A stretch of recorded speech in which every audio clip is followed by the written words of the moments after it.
Hello guys, नमस्कार। मैं निशा यादव अपने यूट्यूब चैनल पर स्वागत करती हूँ। और सुनाने जा रहे हैं नाच गीत। आप लोग कैसा लगा कमेंट में जरूर बताइएगा। शुरू करें दीदी। गावा ये सब गाना तो हमको बड़ा वो लगता है। बेरिया की बेरी तू है बर झील ससुरु गोइड़वा मिनी बोया हाय रे लाली जो नरी गोइड़वा जीनी बोया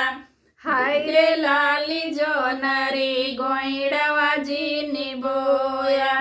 जो नरी रखाव गईली छोट की नदिया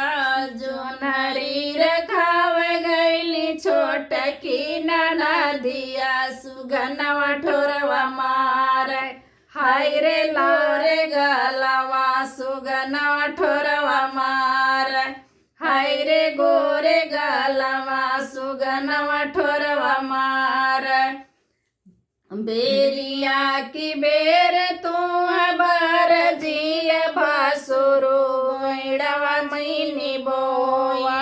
हाय रे लाली जो नरी गोइड़वा मिनी बोई हाय रे लाली जो नरी गोइड़वा जीनी बोई जो नरी रखाव गईली छोट की नदिया जो नरी रखाव गईली छोट की नदिया सुगनवा ठोरवा मार हाय रे गोरे गलवा सुगनवा ठोरवा मार हाय रे गोरे गलवा सुगनवा ठोरवा मार बेरिया की बेर तू बर झीला देवरू बेरिया की बेर तू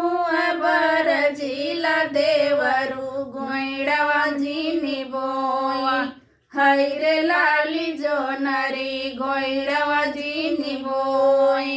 हाय रे लाली जो नरी गोइड़वा जीनी बोई जो नरी रखाव गईली छोट की नदिया जो नरी रखाव गईली छोट की नदिया सुगनवा ठोरवा मार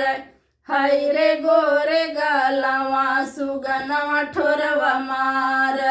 हाय रे गोरे गलवा सुगनवा ठोरवा मार